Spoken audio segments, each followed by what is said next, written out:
Shalom and blessings everyone. Welcome all yet another video of Voice of Our Life.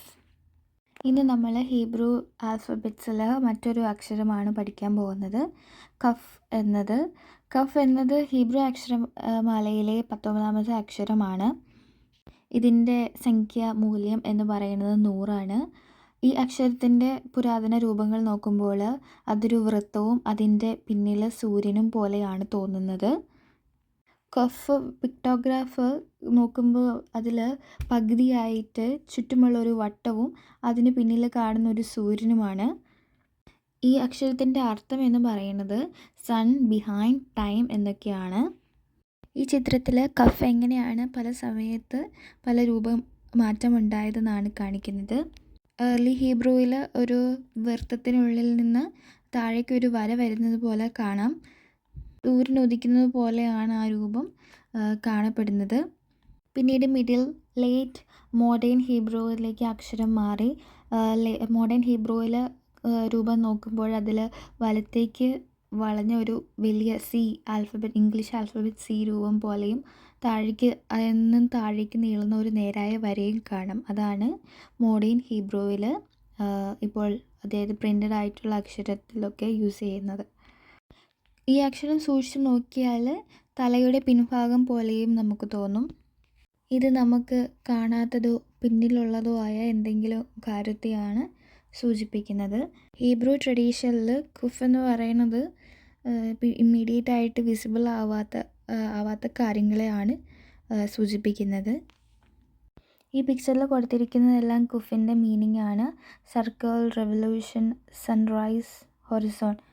ഇത് മീൻ ചെയ്യുന്നത് ദിവസങ്ങളും കാലങ്ങളും അതുപോലെ സീസൺസും ഒക്കെ റെപ്രസെൻ്റ് ചെയ്യാൻ വേണ്ടിയിട്ടാണ്. ഇവിടെ കണ്ടൻസ് കൊടുത്തിരിക്കാൻ കാരണം കോൺസെൻട്രേറ്റിംഗ് തോട്ടിനെയാണ്, ഏകാഗ്രമായിട്ട് ചിന്തിക്കുക എന്ന് ഉദ്ദേശിക്കാൻ വേണ്ടിയിട്ടാണ് കണ്ടൻസ് കൊടുത്തിരിക്കുന്ന മീനിങ്. അതുപോലെ force and constrain, head turned away, Horizon of awareness, phasing the hidden, ഇങ്ങനെ കുറേ മീനിങ്ങുകൾ കൊടുത്തിട്ടുണ്ട്. അതായത് എല്ലാത്തിൻ്റെയും ഒരു മീനിങ് എന്ന് പറയുന്നത് ബാഹ്യമായ ലോകത്തിൽ നിന്നും മാറി, അതായത് ലോകത്തിൻ്റെ ഡിസ്ട്രാക്ഷൻസിൽ നിന്നൊക്കെ മാറിയിട്ട് സത്യത്തിലേക്കും ദൈവത്തിലേക്കും തിരിയുക എന്നാണ് ഉദ്ദേശിക്കുന്നത്. അതായത് ഒരു എക്സ്റ്റേണൽ വേൾഡിൽ നിന്ന് ദൈവത്തിൽ നിന്നേക്കുള്ളൊരു ട്രാൻസിഷനാണ് ഇവിടെ ഉദ്ദേശിക്കുന്നത്. കഫ് എന്ന അക്ഷരം തിക്കുഫ എന്ന വേർഡിൽ നിന്നാണ് വന്നത്, which means coming around A circuit in time and space. അതായത് ഒരു സൈക്കിളിൻ്റെ ഒരു പൂർത്തീകരണം അല്ലെങ്കിൽ സൈക്കിളിലാണ് ഉദ്ദേശിക്കുന്നത്. ഒരു ചേഞ്ചിങ് ഓഫ് സീസൺസ് മാറുന്നത്, അതുപോലെ സൂര്യൻ്റെ സൈക്കിള് മാറുന്നതും സൂര്യൻ തിരിച്ച് സെയിം പോയിന്റിൽ എല്ലാ വർഷവും വരുന്നതും ഒക്കെയാണ് ഇവിടെ ഉദ്ദേശിക്കുന്നത്. അതായത് അത് റിപ്പീറ്റ് ചെയ്യും, അതുപോലെ അത് റിപ്പീറ്റ് ചെയ്ത് അതൊരു സൈക്കിളിൽ പൂർത്തീകരിക്കും, പിന്നെ അത് റീസ്റ്റാർട്ട് ചെയ്ത് വീണ്ടും അത് തുടങ്ങി അതൊരു സൈക്കിള് പിന്നെ അത് റിപ്പീറ്റ് ചെയ്യും. അങ്ങനെ ഒരു സൈക്കിള് പോലെ റിപ്പീറ്റ് ചെയ്യുക, കംപ്ലീറ്റ് ചെയ്യുക, അതുപോലെ റീസ്റ്റാർട്ട് ചെയ്യുക. അതാണ് ഈ കുഫ് എന്ന അക്ഷരം കൊണ്ട് ഉദ്ദേശിക്കുന്നത്.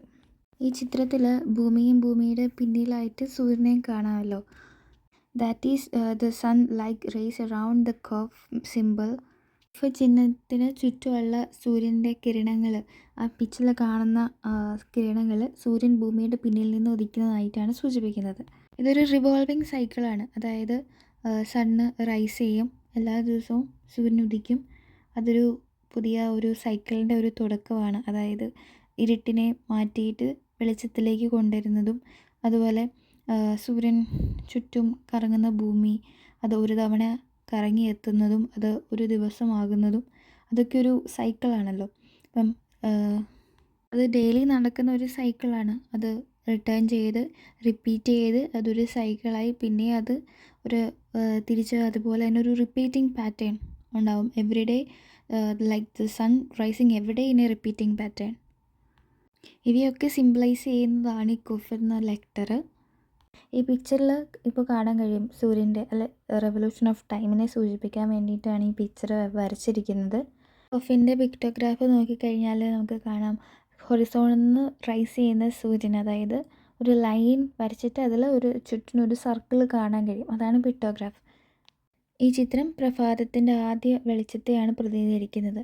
ഇരുട്ടിൽ നിന്ന് വെളിച്ചത്തിലേക്ക് ഉള്ളൊരു ട്രാൻസിഷനാണ് ഇത് സിംബലൈസ് ചെയ്യുന്നത്. സങ്കീർത്തനങ്ങൾ 119 അധ്യായത്തിൽ 145 മുതൽ 152 വരെയുള്ള വാക്യങ്ങളിൽ കുഫിനെ കുറിച്ചാണ് പറയുന്നത്. ചക്രവാളത്തിൻ്റെ മുകളിലൂടെ ഉദിക്കുന്ന സൂര്യൻ്റെ ആകൃതിയിലുള്ള കുഫ് പുതിയ തുടക്കങ്ങളെയാണ് ഉദ്ദേശിക്കുന്നത്. ഇരുട്ടിൽ നിന്ന് വെളിച്ചത്തിലേക്കുള്ള മാറ്റം, അജ്ഞതയിൽ നിന്ന് അവബോധത്തിലേക്കുള്ളത്, പാപത്തിൽ നിന്ന് നീതിയിലേക്കുള്ളതും രാത്രിയിൽ നിന്ന് പിന്നെ പ്രഭാതത്തിലേക്കുമുള്ള മാറ്റങ്ങളെയാണ് ഉദ്ദേശിക്കുന്നത്. സദൃശ്യവാക്യങ്ങൾ 4:18 കാണാം. നീതിമാന്മാരുടെ പാതയോ പ്രഭാതത്തിൻ്റെ വെളിച്ചം പോലെയാണ്, അതിൽ പകൽ വരെ അധികം ശോഭിച്ചു വരും. രാവിലെ സൂര്യൻ ഉദിക്കുകയും ഉച്ചയോടെ പ്രകാശിക്കുകയും ചെയ്യുന്നതുപോലെ ഒരു നല്ല വ്യക്തിയുടെ ജീവിതം സത്യത്തിൻ്റെ ചെറിയ ചുവടുവെപ്പുകളിൽ നിന്നാണ് ആരംഭിക്കുന്നത്. സൂര്യോദയം ഇരുട്ടിന് ശേഷം വെളിച്ചം കൊണ്ടുവരുന്നതുപോലെ പ്രത്യാശയും മാർഗനിർദ്ദേശവും വചനത്തിൽ നിന്നാണ് വരുന്നത്. ഒരു നല്ല മനുഷ്യൻ പുലർച്ചെ കാത്തിരിക്കുന്നതും ജ്ഞാനം തേടുന്നതും രാത്രി മുഴുവൻ ധ്യാനിക്കുന്നതുമാണ് ഇവിടെ സൂചിപ്പിക്കുന്നത്.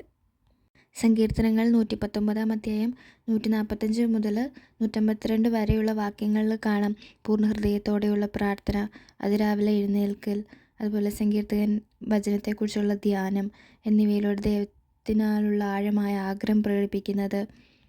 തലയുടെ പിൻഭാഗത്തെയും മറിഞ്ഞിരിക്കുന്നതിനെ സൂചിപ്പിക്കുന്നതും ഇരുട്ടിൽ നിന്ന് വെളിച്ചത്തിലേക്ക് നീങ്ങുന്നതുമായ കൊഫ് എന്ന ഹെബ്രായ അക്ഷരം പോലെ ലോകത്തിൽ നിന്ന് ദൈവിക സത്യം തേടുന്നതിനായിട്ടും തിരിഞ്ഞു നടക്കുന്നതും ആത്മീയ അച്ചടക്കവും ആന്തരിക പോരാട്ടവും കാണിക്കുന്നതും ഒക്കെയാണ് ഇവിടെ സൂചിപ്പിക്കുന്നത്.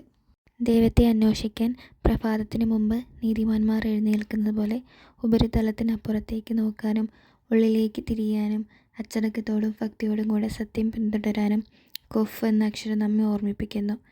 വിവേകത്തിൻ്റെ പൂർണ്ണ വെളിച്ചത്തിലെത്തുന്നവരെ കൂടുതൽ പ്രകാശത്തോടെ നീതിയുടെ പാതയിലൂടെ നടക്കാൻ അത് നമ്മെ ഓർമ്മപ്പെടുത്തിയാണ്, പ്രഭാതം പകലിലേക്ക് മാറുന്നത് പോലെ. ഇന്നത്തെ വീഡിയോ ഇവിടെ അവസാനിക്കാൻ പോവുകയാണ്. കൊഫ് എന്ന ഹെബ്രായ അക്ഷരത്തിൻ്റെ ആഴമേറിയ അർത്ഥത്തിലൂടെ എന്നോടൊപ്പം ചേർന്ന എല്ലാവർക്കും നന്ദി. Thanks for watching.